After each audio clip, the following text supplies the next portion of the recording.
Assalamualaikum warahmatullahi wabarakatuh. Perkenalkan, nama saya Ardia Windiana, NIM 2024 10 10 10 21 dari kelas Data Mining B. Di sini saya akan menjelaskan tugas pada modul 6, yaitu clustering. Tahapan yang pertama yaitu data preprocessing. Soal nomor 1, load dataset dan buang feature yang tidak dibutuhkan serta rapikan dataset. Pertama-tama kita import library yang dibutuhkan terlebih dahulu. Setelah itu kita load datasetnya dengan kode df sama dengan pd.read.csv lalu nama datasetnya. Setelah itu kita print df.head-nya. Kita tampilkan df.head-nya. Nah, ini adalah tampilan dari datasetnya. Ini adalah 5 data pertama dari dataset mall customers. Lalu kita tampilkan kolom-kolom yang ada. Nah, di sini kolomnya ada customer ID, genre, age, annual income, dan spending score. Lalu kita hapus kolom yang tidak dibutuhkan. Di sini kita hapus kolom customer ID. Sudah terhapus, lalu kita ganti nama kolomnya agar menjadi lebih mudah untuk dikode ke depannya. Nah, ini sudah terganti nama kolomnya, lalu kita coba tampilkan data frame-nya. Nah, ini datasetnya udah ada genre, age, annual income, dan spending score. Setelah itu, nomor 2, cek tipe data pada masing-masing footer dan encoding bila diperlukan. Kita menggunakan df.info untuk mengecek tipe datanya. Nah, ini genre, tipe datanya objek, age, tipe datanya integer, annual income, tipe datanya sama, INT64, spending score juga tipe datanya sama, INT64. Lalu karena genre ini belum merupakan data numerik, kita encoding terlebih dahulu. Kita buat variabel baru untuk menyimpan data kopian dari data frame-nya dengan nama df_encode. Lalu kita encode kolomnya dengan pd.getDummies. Kita encode data genre. Lalu kita concate antara df encode dan encode kolom tadi dengan axis sama dengan 1. Lalu kita tampilkan df encode head-nya. Nah, di sini bisa kita lihat kolom genre ini sudah terbagi menjadi female dan male. Lalu kita hapus kolom genre yang ini.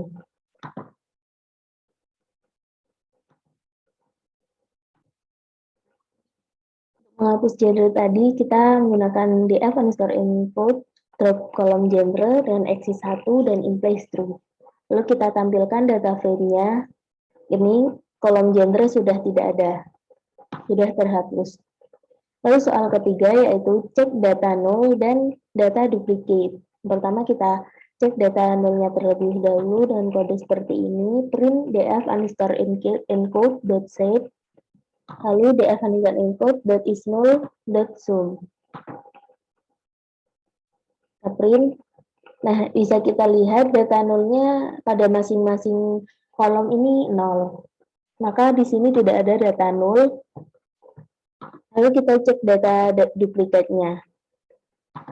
Bisa kita lihat total data duplicate pada dataset ini adalah 0. Lalu keempat, handling misvalue dan handling duplicate data jika diperlukan. Karena tadi total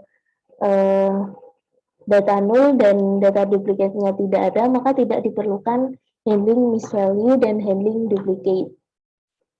Lalu soal kelima yaitu cek data outlier dan visualisasikan dalam blogspot pada masing-masing feature. Kita buat variabel df_copy untuk menampung data frame encode.copy tadi. Setelah itu kita buat box plotnya di sini dengan ukuran 6,4, lalu kita tampilkan box plot dari kolom age, annual income, spending score, kolom male, dan kolom female.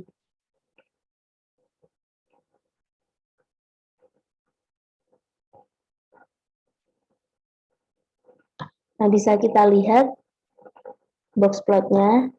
Untuk age, kita lihat tidak ada outlier.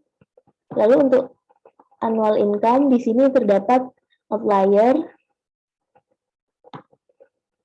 Lalu untuk spending score tidak ada outlier. Untuk kolom male dan female juga tidak terdapat outlier. Lalu kita lanjut soal ke-6, yaitu handling outlier jika diperlukan. Karena tadi pada kolom annual income ada outlier, lalu kita handling outlier tersebut dengan cara kita buat variabel Q1 untuk dikalikan dengan untuk mengambil kuantilnya, lalu kita print Q1 dan Q3-nya berapa, lalu kita buat variabel IKR dengan rumus Q3 dan Q1, lalu kita tentukan outlier lower limit dan outlier upper limitnya. Kita print, nah Q1-nya ini ada 41,5 dan Q3-nya 78,0. Lalu outlier lower limitnya ini min 13,25. Jika hasilnya negatif maka tidak ada outlier. Lalu outlier upper limitnya ada 132,75. Lalu kita tampilkan data-data yang outlier. Di sini ada dua data yang termasuk outlier. Lalu ini adalah data ke 198 dan 199. Karena hanya ada dua data yang outlier, maka kita hapus dua data tersebut. Pertama kita print initial dataset size, yaitu data sebelum dihapusnya, ukuran data sebelum dihapus. Lalu kita hapus dengan kode seperti ini, df_copy, menghapus annual income yang lebih dari upper limit, dan df_copy annual income kurang dari outlier lower limit. Lalu kita print final dataset size-nya. Ini adalah ukuran dataset yang telah terhapus. Nah, ini bisa kita lihat initial datasetnya 200,5 dan final dataset size-nya 198,5. Maka dua outlier tadi telah terhapus. Soal nomor 7 yaitu visualisasikan korelasi antar feature dengan visualisasi heat map. Kita print infonya terlebih dahulu. Lalu kita tampilkan korelasinya, tabel korelasi. Nah, ini adalah tabel korelasi antar kolom, age dengan age, annual income dan annual income dengan age, dan lain-lain. Lalu kita tampilkan heat map-nya. Nah, untuk heat map ini, jika warnanya seperti ini, maka korelasinya lebih ke positif. Nah, ini adalah hasil korelasi antar kolom pada tabel heat map. Ini dengan menggunakan metode Kendall. Nomor 8 yaitu normalisasikan data menggunakan normalisasi tertentu. Bisa bebas, bisa standar atau min-mix. Di sini saya akan melakukan normalisasi dengan standar method. Pertama, kita melakukan proses scaling untuk standarisasi nilainya terlebih dahulu. Ini. Lalu kita melakukan normalisasi untuk membuat normal distribusinya. Kita buat df underscore norm untuk menampung data frame yang telah dinormalisasi nanti dengan fungsi normalize xscale. Lalu kita convert data frame norm ini dari numpy ke data frame. Setelah itu kita rename kolomnya, lalu tampilkan data frame-nya.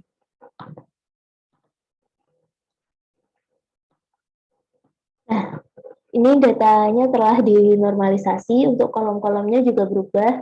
Ini adalah kolom age, kolom annual income, kolom spending score, kolom male dan female. Lalu tampilkan scatter plot sebelum clustering dengan kombinasi 4 atribut. Di sini saya akan menampilkan scatter plot X dengan annual income dan X dan spending score. Dan rumus seperti ini, df underscore norm, ini adalah kolom age, lalu ini adalah kolom annual income, kita labeli data 1 dan colornya red. Untuk data kedua, ini adalah age, dan 2 ini adalah spending score. Kita labelkan dengan data 2, lalu colornya yellow. Untuk X labelnya kita taruh X, dan Y labelnya annual income dan spending score. Lalu kita tampilkan. Nah, ini adalah scatter plot sebelum clustering dengan kombinasi 4 atribut. Lalu selanjutnya kita masuk ke tahap modelingnya. Soal nomor 10 yaitu clusterlah dataset dengan nilai K 3,4,5 dengan atribut annual income dan spending score. Lalu tampilkan scatter plot setelah clustering dengan centroid masing-masing cluster. Nomor 12 yaitu tentukan manakah K terbaik jika dilakukan analisis secara visual. Pertama-tama kita membuat fungsi clustering dengan metode k-means. Ini kn sama k-means, kita tentukan n cluster sampai dengan n, lalu kita fit predictnya dari df norm, lalu kita print prediksi clustering. Masuk. Juga kita print centroidnya nanti, lalu kita return km.cluster underscore centernya. Kita run, fungsinya telah jadi, lalu kita buat fungsi lagi def scatter underscore cluster.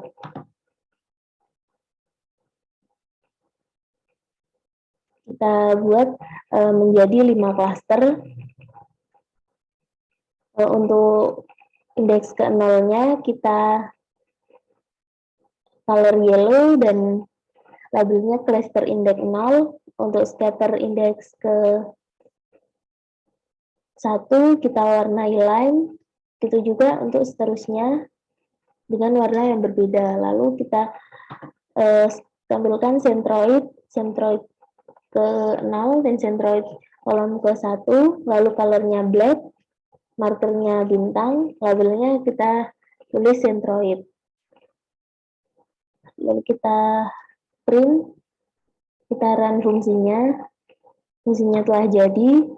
Nah, kita masukkan fungsi-fungsi tadi ke dalam nilai K. Nilai K yang pertama yaitu 3. Kita masukkan nilai K3, lalu ini kolom annual income, dan 2 ini adalah kolom spending score. Kita tampilkan. Nah, untuk prediksi clusteringnya ini ada 1, 2, dan 0. Centroidnya seperti ini, angka-angkanya. Lalu scatter plotnya seperti ini. Bisa kita lihat centroidnya pada label bintang. Setelah itu untuk nilai K sama dengan 4. Kita buat nilainya 4, lalu kita ambil annual income dan spending score dengan 1,2 ini, karena telah dinormalisasi tadi nama kolomnya. Nah, ini adalah scatter plot dengan nilai K sama dengan 4. Kita lakukan hal yang sama dengan nilai K sama dengan 5.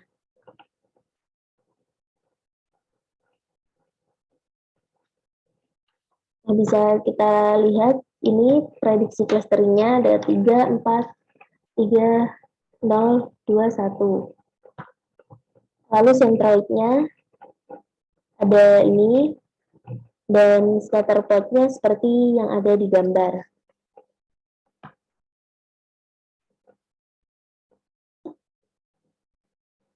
Lalu masuk ke soal nomor 12, yaitu tentukan manakah K terbaik jika dilakukan analisis secara visual.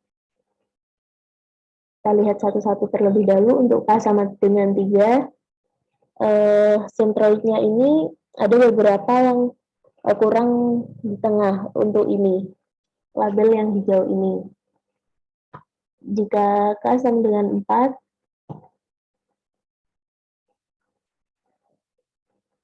ini labelnya juga, centroidnya juga masih ada yang belum pas.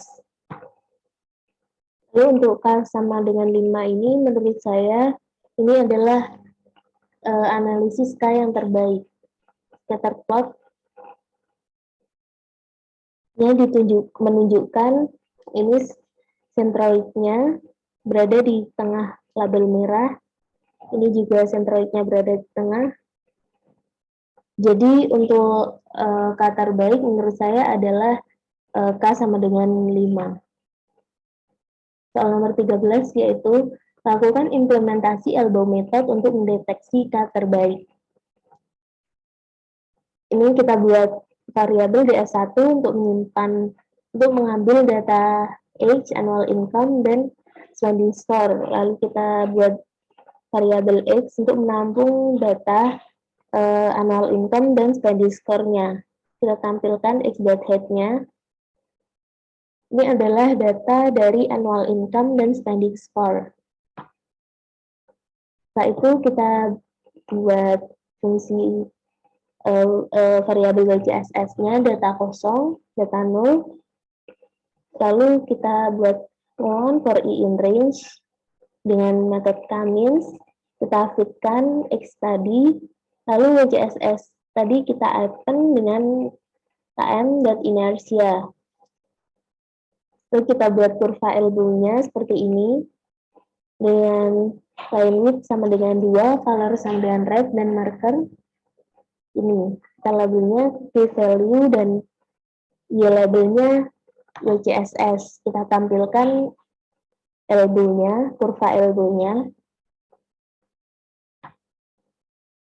Nah, ini adalah kurva elbow-nya. Bisa kita lihat sisi siku terbaik ini berada pada key value nomor 5. Lalu soal nomor 14, lakukan PCA untuk feature reduction dari seluruh filter menjadi 2 feature. Pertama, kita mengambil data kolom annual income dan spending score. Kita buat variabel baru, PCA underscore features, untuk menampung data kolom tadi, data kolom annual income dan spending score. Kita ambil dari data yang di atas, yaitu dengan variabel X. Lalu kita tampilkan PCA features-nya. Ini adalah data frame dari PCA features-nya. Lalu kita import PCA dari modul ini, decomposition scalar. Lalu kita buat variabel baru dengan fungsi PCA, n komponennya sama dengan 2, lalu kita fitkan. Nah, ini PCA 9, n komponen 2, lalu kita buat data variabel ini df untuk mentransform PCA feature tadi dengan kolomnya bernama komponen 1 dan komponen 2. Hasilnya data frame-nya seperti ini. Lalu kita plot PCA. Ini adalah, yang pertama ini adalah plot untuk PCA analisis, dan ini plot untuk tanpa PCA analisis. Nah, hasilnya seperti ini untuk plot PCA analisis, dan untuk plot tanpa PCA analisis seperti ini.